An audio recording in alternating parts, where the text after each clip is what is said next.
Hello, everybody. Hi. Hello.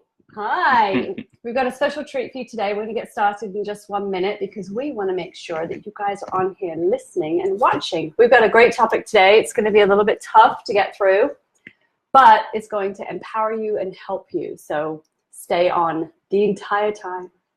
That's the plan. Hey, we have somebody. Hi, Roy. How are you? Thanks for joining. All right, you ready? We're ready. We have already talked so much. We need to condense everything we've kind of talked about. Hi, Pam. Thanks for joining. Okay, so my name is Donella Fields. I am a registered nurse, forensic nurse examiner, business coach, and keynote speaker. Yeah, go ahead. We have a guest today. We have a very special guest today. Yes. Introduce yourself. Yes, my name is Alger James III. I am an author, motivational speaker, and poet. So I am definitely happy to be here with you all. A poet? Yes. Poet, love it. Wow. And I'm Carolynn. I'm also a coach and a speaker, fitness instructor, life. You know what? With the three of us on this settee, we should have zero problems in life because we can coach each other through it. Oh, yeah. Yep. Absolutely. Right? Absolutely. Okay, so we're going to get started. So today, we have the author of this book, When a Woman's Fed Up. And I can tell you, it's a struggle to get through this. It's very easy to read. It's a very little book, but the emotions that you will experience reading this book are hard to deal with. It's raw. It is raw. really, really raw. So Pam, it's a good title, When a Woman's Fed Up, and it's true because I say that all the time. I'm fed up. And we know what that feels like. We totally know what that feels like. I don't know what I was going to say. Oh, so I started reading this book because, well, I wanted to read it because you wrote it. Yay! And I also wanted to do this interview, and Carolynn did as well. So we decided we were going to read this book, and then we're just kind of hash it through a little bit with the author. Yes. However, I literally got to chapter 5, and I had to put the book down, and I had to walk away for about a week. I'm not joking. It was so raw and so real, and it brought back so many memories of mine that I had stored really, really far, far away. And this made them come to the surface. So I had to deal with that before I could go any further in the book. So get a copy. Just get a copy. It's a very easy read. You can read the whole book in a day, a couple of hours if you're a fast reader. And it's large print for old people. Older. Like me. No such thing as old. Older. Older. Okay, good. Mature. For really mature people, it's great. Anyway, Don't read those reading glasses. So let's get started. Go ahead. And how did this happen?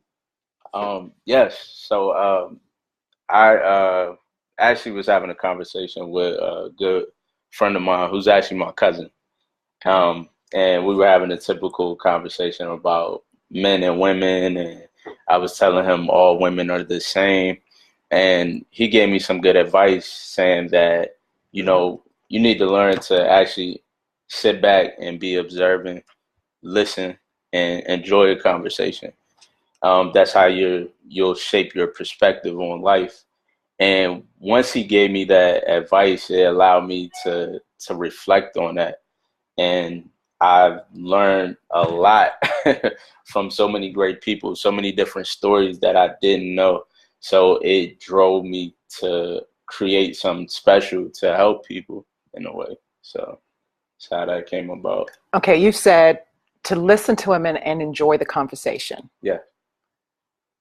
Were you not doing that before? Not at all. Okay, all right, so you weren't, were you not listening or were you not enjoying? Not listening. Okay. And listening once you listen, then you can enjoy it. Okay. But I don't think if you're not listening, then you can't enjoy the conversation. Okay, true point. You got to be listening. Hi, Maria. Thanks for joining. So writing the book, what was the biggest thing you gained from it personally? Yes. It allowed me to find myself as a man, as a person in general, because writing it, especially from a woman's perspective, it allowed me to look at myself and realize I'm not this perfect guy that I thought I was, you know. So I noticed a lot of my flaws and things that I didn't do perfectly in life. So it allowed me to learn a lot about myself and just, you know, recognize these things and, you know, mature in a sense. Yeah. So, yeah. And I like that because you said writing from a woman's perspective, and you did. Yeah. I mean, for a man to say that, Yeah. reading the book, you did write from a woman's perspective. Yeah. So I have to give you kudos for that. Yeah. And I'd asked earlier whether you had lived this, and you said no. Observation. Yeah. So that was, you succeeded. I think we need to tell the topic, what the actual topic is, so people can understand where we're coming from without going into details. We don't want to give away the book. We don't want to give away the story. But you need to understand, hey, Rachel, Nancy, thanks for joining. This book is about abuse and being abused. So it's if you've been in a situation where you have been a victim of abuse, you may have to sort of help yourself get through it. It's a very, very, very good book. For those of you coming on, we had said earlier in the show that you may have to deal with some of your own emotions to get through this book, but in a good way. It's a good way to heal. It's a good way to sort of see it from different perspectives. And I believe you have a gift, right, for a couple of people? Yes. So I'm actually going to be giving away a few free copies of the book to anybody that's going to tune in with this comment. So we'll see about, you know, if we can get those copies out to anybody.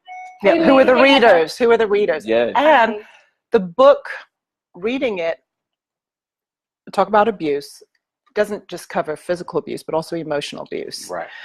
You can recognize the signs. There's a lot of gaslighting in here, a lot of manipulation. And I know I've, you know, worked with women and haven't even realized that they're in that situation because it has been their norm, whether they've grown up with that situation and their parent, you know, with their parents.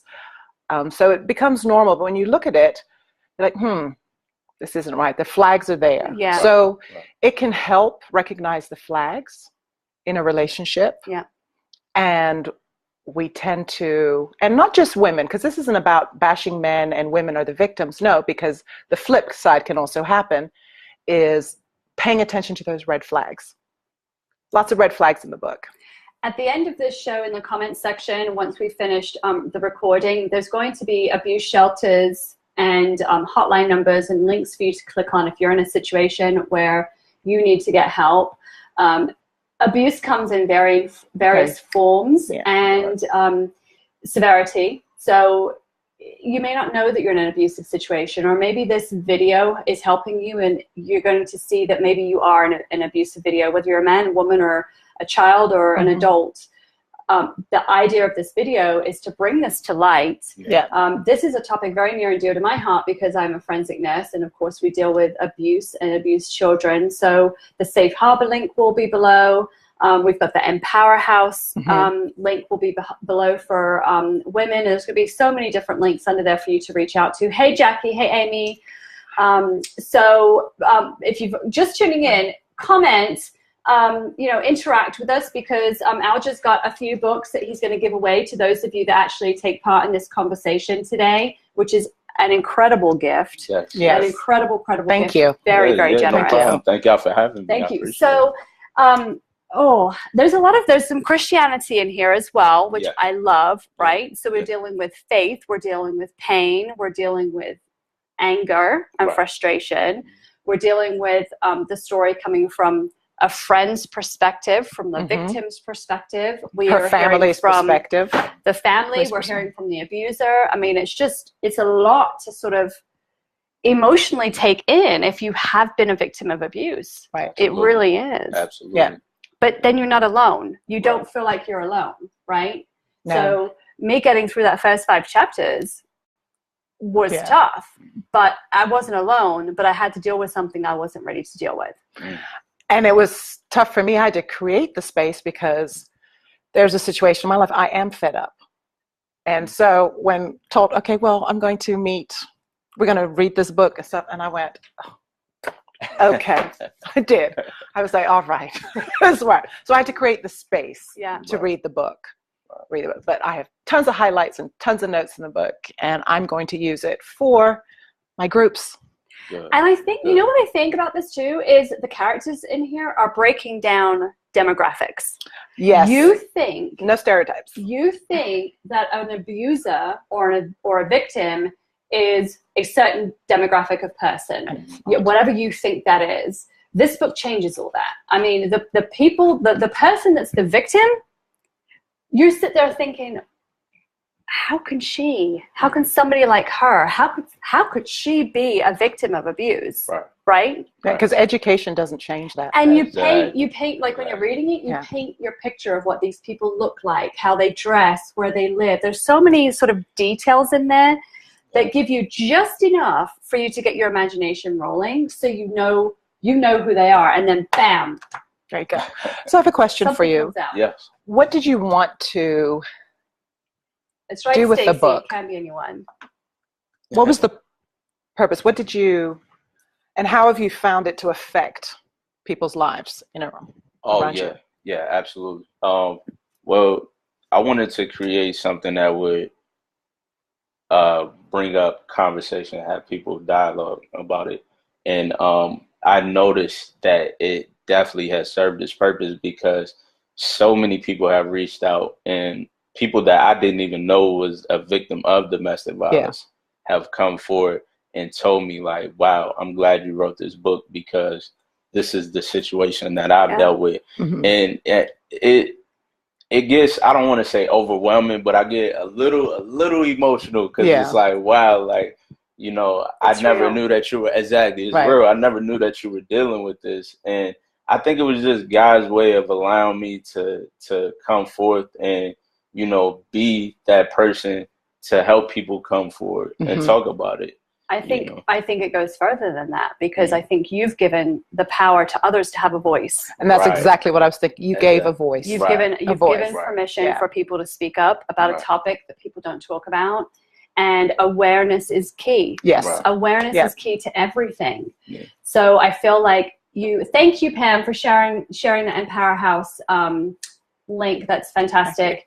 We're going to share the Safe Harbor link as well for any children that are out there being bullied or abused at school by anybody, or at home, or anywhere else in their life, and a few other links as well. We've got them all up, so we'll go over there at the end.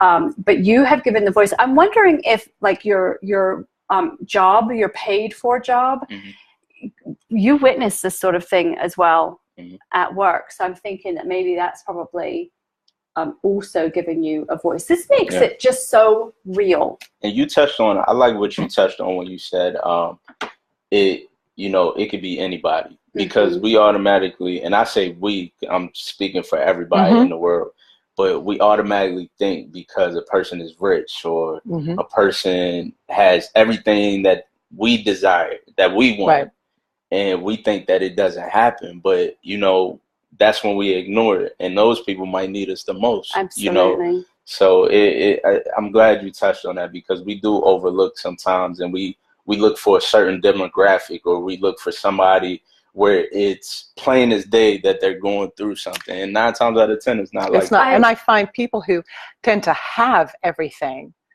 with that comes the weight and responsibility to pretend like it is everything. Right. Yeah. So it's harder to reach. I'm wondering if too, like, the way that we as an individual, we're all our own individuals, if we perceive who in our mind a victim is, or who the abuser is, they're always so different than who we are ourselves, because it's easier for us to, that comforts us. Somebody like me couldn't be a victim. Somebody like me couldn't be an abuser. So I paint them differently than me, right?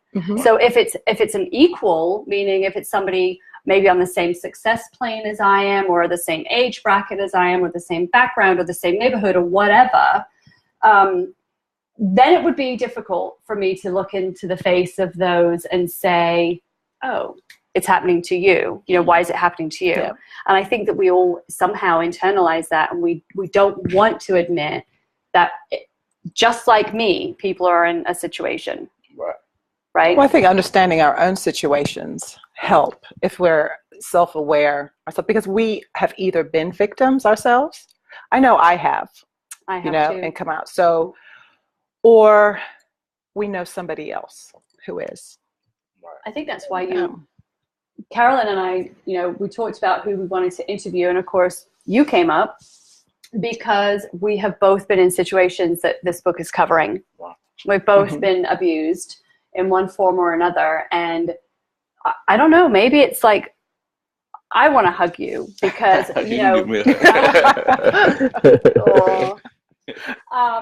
thanks, we'll have another one in a minute. That was good, you should get one.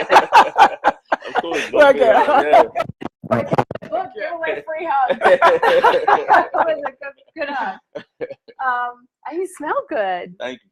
You're welcome. Try to. You're welcome. Come back to the book. Anyway. So it really was very touching. It's very, very real. And abuse comes, and we said earlier, in all forms. Verbal abuse, domestic, violence. So I think this covers both of them. Yeah. Definitely. And I think, with the character, you're gonna get to know these characters very, very well, and you're gonna get to know them personally. And I think that I'm trying to word things so we don't give you too much. Yeah, we don't want to give away. There's no point in reading the book if we tell you all the details. But I think that when you start to realize that you're in an abusive situation, and a gift comes to help you get out of that situation. If you're a victim of abuse, sometimes you look at that and think, I'm not good enough, I'm not deserving, I can't do this, I need to go back to the abusive situation, because that's where you have been living for so long that it's hard for you to see anything different. Right. And I think that was some of the situation in this book. Right. Because you can get out, and it is different, and you are worth it. You are worth it. In all the coaching I do, relationship coaching and counseling with women about relationships, the common thread is, I don't feel good enough, or I'm not worth it. And so accepting and tolerating behavior. And I will say this again, it's not just women, men do. I know men who have been abused too. Right. We have a viewer on here, Pam Cooper. I'm saying your name out, Pam. Sorry. Everybody can see you. She's putting up some statistics, and she's putting the links up for us for the shelters that are local to the Fredericksburg area. If you are not local to this area, you can either call and Google those links that she's giving you and get some information from those facilities, or just Google shelters near me or abuse hotline, anything like that, local to you. But she's put nearly 3 in 10 women have been victims of abuse, or of rape, physical abuse, or stalking in the United States. Those stats don't even cover the emotional abuse. So you can imagine how prevalent this is. Yeah. Thank you for putting all that information in there, Yes, Pam. thank you, Pam. So you guys, please tune in like she's doing. This is a great topic, and we're hoping that somewhere, somehow, this video will go somewhere to help somebody. And we may never know that it does, but we pray that it brings awareness to someone and gives somebody the strength to get out of whatever relationship they're in. And start the conversation for people around people who are being abused too. It's not to open eyes, and we're responsible for one another. We really are. It doesn't mean we can fix people, but I am my brother's keeper. Yeah. In a way, I need to know. To talk about this. Yes. Yeah. It's okay. There's no judgment. I know the fear is there, but there's no judgment. I know when I was in an abusive situation, I never, ever, ever, ever told anybody until it was over. Years later, and then started going into some of the details, but never would I have thought to do that at the time, but that was also a very long time ago. So, Stacey, you find a voice to speak up, and people say, oh no, she couldn't possibly do that. They are so nice and great. So you don't want to speak out. That's so true. True, Stacey. very true. Very true. And that's what manipulators do. Yeah, because you're already being judged by the abuser. Yes. Right. And you're already being critiqued by the abuser. So why would you reach out and get more of that from everybody else? But, Stacey's right. And as prevalent as it is in your book, if you don't speak up, you're going to end up dead. And That's it. find the people who can support you and who do believe you. Yeah. Because people around you just might not want to believe it. Yes. Yeah. They want to live in denial. So many people live in denial.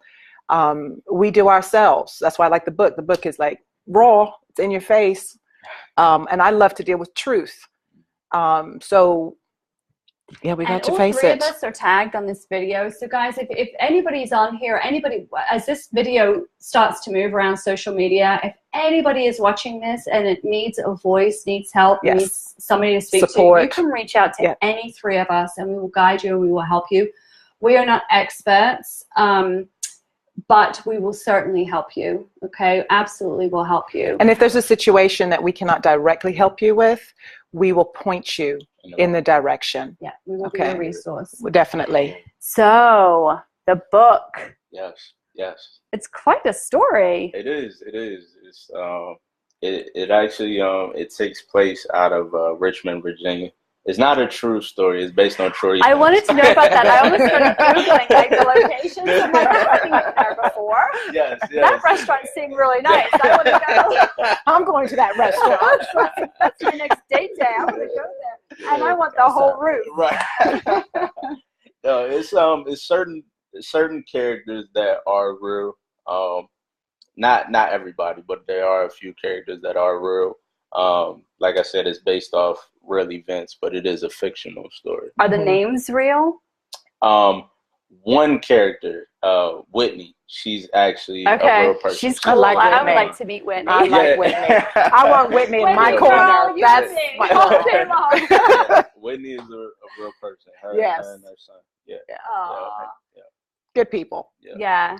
I kind of like the fact that you put the local. I know every time somebody writes a book, they usually drop names of towns, but the fact that it was like super local for us, I really like that. Absolutely. Just so real. The whole thing is just so real. Hi, Jen. Hi, Lauren. Hey, Casey. Thanks, guys, for joining. So how did you start writing? Yeah, so I started writing at the age of 9. Okay. How I started writing, I wanted to write rap lyrics. Okay. Because I was a big fan of Tupac. I love Tupac. But I got into, trying to write rap lyrics, and it was totally different from writing it and how it sounded when you try to rap it. And so I got into, taking that and turning it into poetry, because poetry to me was like a freestyle of thoughts. It was just thoughts on paper. Do you sing? No. Spoken word. Spoken word. You do yes. spoken word? Yes. Okay, because when you say that, yes. So I turned it into poetry, and then from there I just was very observant as a child. So I wrote about a lot of things that I observed. So I was writing, short stories, and in school I would write about things that, the average teenager wouldn't write about. Mm-hmm. So it was, at that time, it might have been not perceived as well, because it's like, how does this young man know about stuff like this? But that's how I got into writing, though. And were those, so you have a gift. Topics? Sorry, were those topics things that you'd experienced in life, or? Oh yeah, things that I witnessed. Drug addictions. Just life. I mean, life, people going through,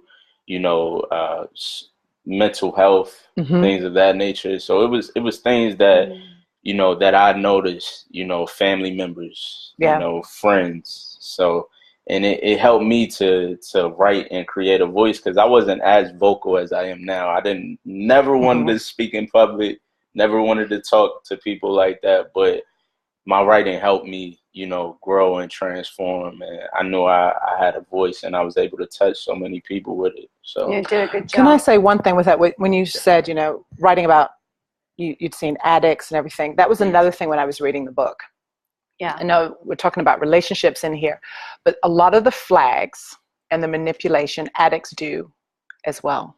Yeah. Drug addicts, alcoholism, porn addicts, it's the same thing. A lot of this manipulation is manipulation. Being an abuser is an addiction as well. I think that when people start to abuse somebody and they get away with it and they continue to do it, they're teaching themselves how to continue to do it. And whether it's a learned behavior from them or wherever they got it from, it's how they live it. It becomes who they are, and they get something off of that. They get a kick and a rush off of being a bully. It's like, So, they're broken as well. yeah. So guys, I know we're getting long on the video, but this is a great topic. And I want you guys to be aware that this conversation is about abuse. This book, When a Woman's Fed Up, is a brilliant book. It's very easy to read. You can get through it in a couple of hours or a day or so.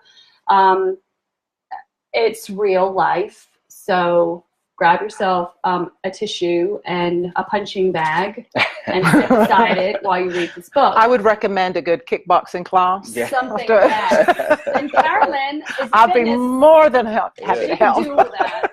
I did get a treadmill the other day. It's Have you dusty. been on it? Well, one step at a time. Okay, well done. So I just wanted to very quickly, before we get off here, talk about how you put this into this, because I know a lot of people watching have thought about writing a book or are currently trying to write a book. So give us some pointers, please. Yes. So the publishing is big, whether you self-publish or you go with the publishing company. Publishing, for anybody that may not know, publishing is the person or the people that are responsible for putting your book together, how it's going to look, the interior design, how it will look on the outside, the cover and all of that good stuff. So they're responsible for all of that, the printing and all of that good stuff. So some people do self-publishing, which is not bad. You just have to do a lot more than what a publishing company would do. Mm-hmm. I went with the self-publishing company where they did a lot of things for me in that aspect. And I learned a lot, from doing a lot of research. So I would say research as much as possible before you actually, decide to publish. Write all day long. Write all day long, but before you actually decide to publish, I would say do a lot of research. And it's a process that you have to be willing to be patient. When I seen my book, I was so excited, still excited. There are certain things that I would like to do differently because I was a little anxious, but it's just a patient process that you have to be willing to just sit back and reflect on it a little, so I would just say be patient. Like I said, do a lot of research. Whichever you decide to do after the editing took a long time. That was a long process as well. But whichever you decide to do, just reflect on it. Take time to, even when they complete the book, just sit with it for a few weeks just to make sure that you don't want to make any changes or you decide to do things differently, because I am an indecisive person when it comes to my work, because I want it to come out as perfect as possible. To me, right. To me, I mean, I know people will say like it's good, but I want it to be perfect. Yeah. Where I'm like, hey, and I still will find the littlest things wrong. But yeah, just be patient, do a lot of research, and I encourage anybody that wants to be a writer or want to get a book out there to do it. Okay, so what was the defining moment that took you from the thought to actually getting it published? Yes. So it was, it initially, well, the book was supposed to be a play.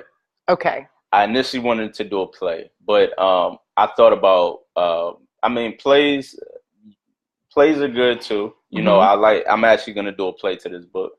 But I was thinking longevity wise, legacy wise, when I leave and I have kids, my kids can read this, my kids can, it'll be passed down through generations. So I was thinking on that too. And I just always, I never thought about writing a book, but it just dawned on me, like, why not? If you're this amazing writer that you think you are, you have this gift, like, why not?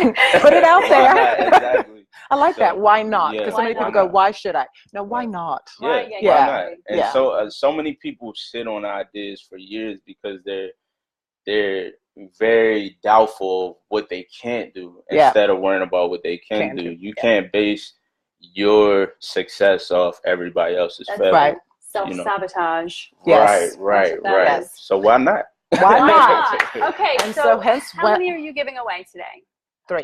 Yes, I have Are you 3. gonna dual 3? Okay. Yes, absolutely. So we've got a Signed couple of copies. people. Are they Signed, signed? yes, They're we want signed to minded sign for up. you. Yeah, absolutely. Absolutely. So we've got 2 people that have been really active on here. Do you want to Okay. give it straight to those 2, and then we've got 1 more to give away? Sure, absolutely. Okay, so I'm going to look through our little messages here. We've got Stacy Riddle.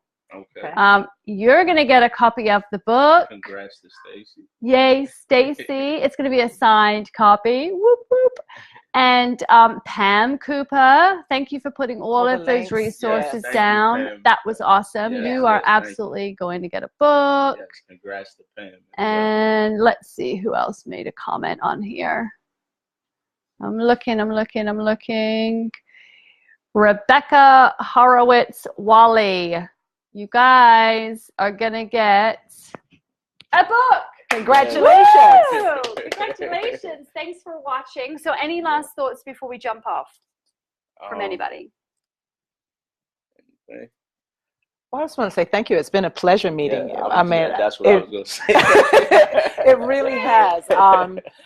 From the book to the thought process to the why not. And I hope people are encouraged to either speak out, do something different when it comes to writing, if that's what you decide to do, or whatever the dream is, do it, because you've done it. So thank you. No, thank you. I appreciate y'all. I'm glad I got to come. If anybody has any questions about how to get published or, the writing process, I would be happy to, help them any way I can. Awesome. So, love that. Thank you.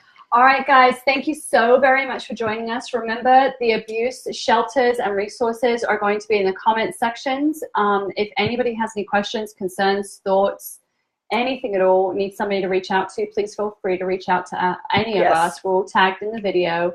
Please share this video. I want this video to go viral because we want to help someone. Absolutely. Right? We want to give you guys a voice. If anybody on here is an abuse victim, even abusers need help. So somebody needs help. You guys need help. We will get you. We will help you. So just throw this video everywhere so we can get some shares. All right, guys. Thank you so much for coming. Thank you. So awesome to see you again. Thank you. Great job. And we love this book. Buy this book. We're gonna put the book link in here. When a woman is fed up. Yes. When a woman is fed up. All right, guys. See ya. Thanks. All right. Thanks. Bye. I'm gonna switch it off. We have to switch it off now. Well, I don't switch it off because